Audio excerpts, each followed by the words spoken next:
Hello children, तो हम start करते हैं। ग्रेविटेशनल चैप्टर 9 है, ये क्लास 9 का चैप्टर है।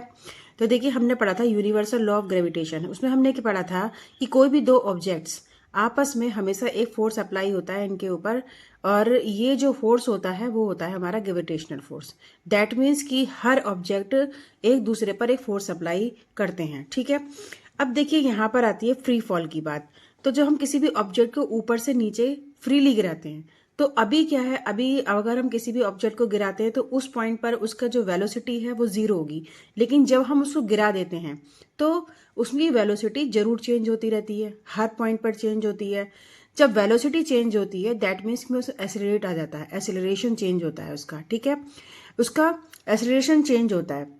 ये एक्सेलरेशन चेंज क्यों होता है? क्योंकि जो अर्थ है हमारी, उस ऑब्जेक्ट के ऊपर एक फोर्स अप्लाई कर रही है वहां पर भी, जिसे हम कहते हैं ग्रेविटेशनल फोर्स। ठीक है, इसको हम स्मॉल जी से डिनोट करते हैं। तो इसी डेरिवेशन को हम इस फ्री फॉल वाले टॉपिक में समझेंगे कि इसमें क्या बोला गया है। तो देखिए, यहाँ पर स्टार्ट करते हैं। We have learn that the earth attract toward object toward. जब कोई भी ऑब्जेक्ट अर्थ की तरफ गिरता है, this is due to the gravitational force. तो वो क्यों गिरता है? क्योंकि उसमें क्या है, एक अर्थ उसके ऊपर एक फोर्स अप्लाई करती है, जिसकी वजह से जो ऑब्जेक्ट है वो हमेशा नीचे की तरफ आता है। ये तो न्यूटन ने भी यहाँ पर डिस्कवर किया था। When ever object fall toward the earth under this force along, जब ये ऑब्जेक्ट जब इस फोर्स के अलोंग हमेशा अर्थ की तरफ जो गिरता है, we say that the object are in free fall. इसी को हम क्या कहते हैं, फ्री फॉल बोलते हैं। ठीक है, यानी अगर ऐसे मान लीजिए, इसको अगर हम इजी वे में समझें कि हम ऊपर से कोई चीज, जैसे ये मेरे पास पेन है, अगर मैं इसको ऐसे छोड़ दूं तो ये फ्री फॉल हो रहा है। ठीक है, अब देखिए, जब फ्री फॉल होता है तो उस समय क्या होता है, change in the velocity of falling object. तब उस ऑब्जेक्ट की वेलोसिटी चेंज होती है। जो ऑब्जेक्ट नीचे गिर रहा है उसकी वेलोसिटी लगातार चेंज होती रहती है। While falling there is no change in the direction of motion. Change क्या नहीं होता कि डायरेक्शन, मोशन की जो डायरेक्शन है वो चेंज नहीं होती, यानी जिस डायरेक्शन में हमने उसे फ्री फॉल किया है वो उसी डायरेक्शन में गिर जाएगा। But due to the earth attraction, लेकिन जो अर्थ का अट्रैक्शन है उसकी वजह से there will be a change in the magnitude of the velocity. तब इस केवल एक ग्रेविटेशन फोर्स की वजह से, अर्थ की वजह से, इसके अट्रैक्शन की वजह से जो वो ऑब्जेक्ट है उसकी वेलोसिटी लगातार चेंज होती रहती है। दैट मीन्स कि इसका मैग्नीट्यूड चेंज होता रहता है। Any change in the velocity involve acceleration. जब भी वेलोसिटी चेंज होती है तो उसके अंदर एक्सेलरेशन जरूर होता है, तभी हम बोलते हैं कि उसकी वेलोसिटी चेंज हो रही है, क्योंकि उसका एक्सेलरेशन चेंज हो रहा है। When ever an object fall toward the earth, जब कभी जो ऑब्जेक्ट है अर्थ की तरफ गिरता है, therefore this acceleration is called the acceleration due to the gravitational force of the earth. ये क्यों गिरता है? क्योंकि एक अर्थ है वो उस ऑब्जेक्ट के ऊपर एक फोर्स अप्लाई कर रही है, जिसे हम बोल रहे हैं gravitational force. Therefore, this acceleration is called the acceleration due to the gravitational force of the earth. That means कि जो ये ग्रेविटेशनल फोर्स है ये क्या कर रहा है, एक्सेलरेट कर रहा है उस ऑब्जेक्ट को।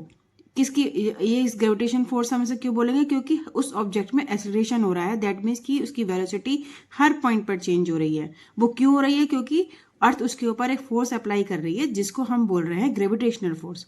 ठीक है, इट इज डिनोटेड बाय जी। इसको हम स्मॉल जी से डिनोट कर रहे हैं। तो जी का यूनिट होगा बिल्कुल एक्सेलरेशन के यूनिट जैसा, क्योंकि हमारा एक्सेलरेशन का यूनिट भी क्या होता है, मीटर पर सेकंड स्क्वायर होता है। इसी तरीके से जी का भी क्या होगा, मीटर पर सेकंड स्क्वायर होगा, क्योंकि यहाँ पर जी क्या है, एक्सेलरेशन ही है। ठीक है, we know from the second law of motion that force is the product of mass and acceleration.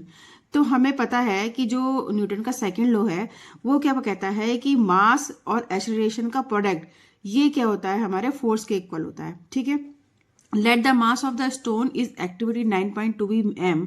तो we already know that there is acceleration involve in falling object due to the gravitational force.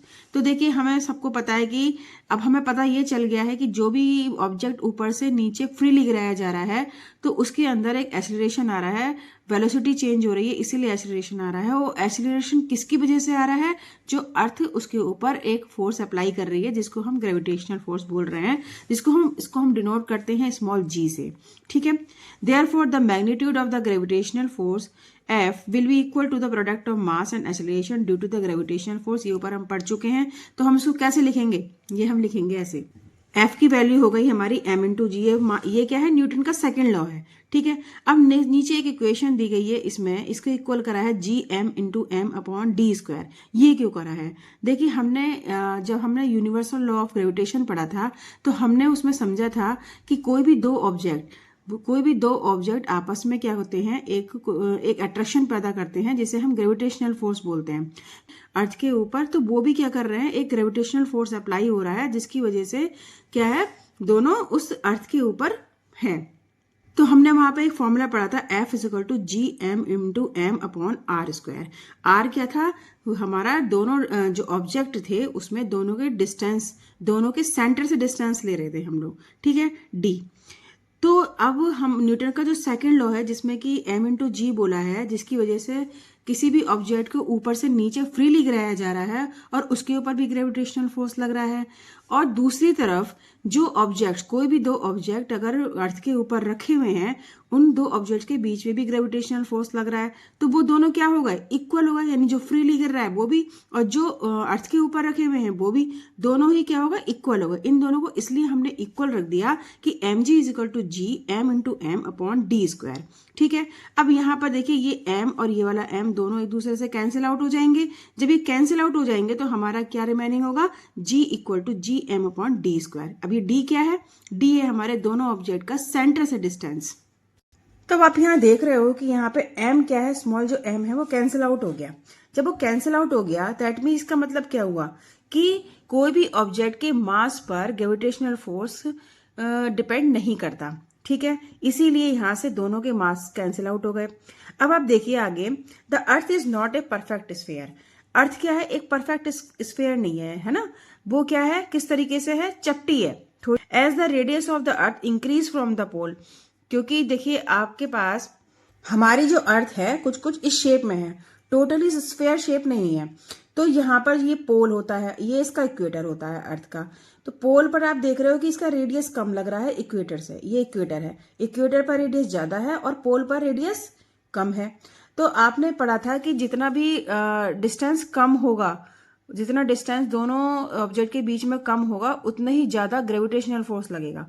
तो यहाँ पर distance कम है, ठीक है, तो यहाँ पर ग्रेविटेशनल फोर्स कम। अगर किसी भी कोई भी ऑब्जेक्ट इस अर्थ के ऊपर रखा हुआ है, ये थोड़ी सी ऊंचाई पर रखा हुआ है, तो इस पोल के ऊपर उसका जो ग्रेविटेशनल फोर्स लगेगा वो, ये पोल उसके ऊपर ज्यादा ग्रेविटेशनल फोर्स लगाएगा कंपैरिजन टू इक्वेटर, ठीक है। क्यों, क्योंकि इसका रेडियस यहाँ पर क्या है, कम है, डिस्टेंस यहाँ पर कम है। अब देखिए इसका नेक्स्ट पॉइंट आता है to calculate the value of g. हम यहाँ पर स्मॉल जी की वैल्यू कैसे फाइंड आउट करेंगे, तो हमारा फॉर्मूला क्या बन के आया, g equal to G M upon R square. यहाँ पर आर क्यों लिया है, जबकि हमारा जो वहां पर लिया गया था वो डी लिया गया था। वो इसलिए लिया गया है क्योंकि ये जो ऑब्जेक्ट है वो बिल्कुल सरफेस पर रखा गया है अर्थ की, यानी हम वहां से उसको हम लेते हैं सेंटर से उसका डिस्टेंस लेते हैं ऑब्जेक्ट तक का, ठीक है। तो इसलिए हमने उस रेडियस को ले लिया जो कि पोल से लेकर सेंटर तक जा रही है, ठीक है, उस रेडियस को ले लिया क्योंकि वही डिस्टेंस माना जाएगा, क्योंकि वो जो ऑब्जेक्ट है वो सरफेस पर रखा हुआ है अर्थ की। To calculate the value of G we should put the value of G M and R equation 9.9 namely universal gravitational constant. देखिए यहाँ पर जो यूनिवर्सल कांस्टेंट है, ग्रेविटेशनल कांस्टेंट है, वो हम पीछे हम फाइंड आउट कर चुके थे, जिसकी वैल्यू आई थी 6.7 इंटू 10⁻11 न्यूटन मीटर स्क्वायर पर किलोग्राम स्क्वायर। ये यहाँ पर यूनिवर्सल कांस्टेंट निकाल लिया, ठीक है। मास ऑफ द अर्थ यानी अर्थ का मास हमें पता है कि 6 इंटू 10⁻24 किलोग्राम है, ये बहुत ज्यादा है, ठीक है। एंड रेडियस ऑफ द अर्थ, और अर्थ की जो रेडियस है वो 6.4 इंटू 10⁻6 मीटर है, ठीक है। अब इन वैल्यूज को जब आप इसमें पुट करने के बाद जब इनको सॉल्व करोगे तो हमारी जो वैल्यू आएगी वो आएगी 9.8 मीटर पर सेकंड स्क्वायर, ठीक है। तो ये जो वैल्यू है, thus the value of acceleration due to gravity of the earth G is equal to 9.8 metre per second square. तो ये क्या निकल के आया, वैल्यू ऑफ एक्सीलरेशन। एक्सीलरेशन कब, जब अर्थ क्या है, एक ग्रेविटी अप्लाई कर रही है उस ऑब्जेक्ट के ऊपर, ठीक है। तो ये 9.8 कहीं कहीं हम ले लेते हैं, 10 भी ले लेते हैं, अपनी सुविधा के लिए ले लेते हैं ताकि हमें कैलकुलेशन में इजी पड़ जाए। लेकिन इसका जो जी की वैल्यू है वो 9.8 मीटर पर सेकंड स्क्वायर है। तो ये हमारी निकल के आती है 9.8 मीटर पर सेकंड स्क्वायर। तो अगर आपको ये वीडियो पसंद आ रही है तो आप इसको लाइक करिए और सब्सक्राइब भी करिए। Thank you very much.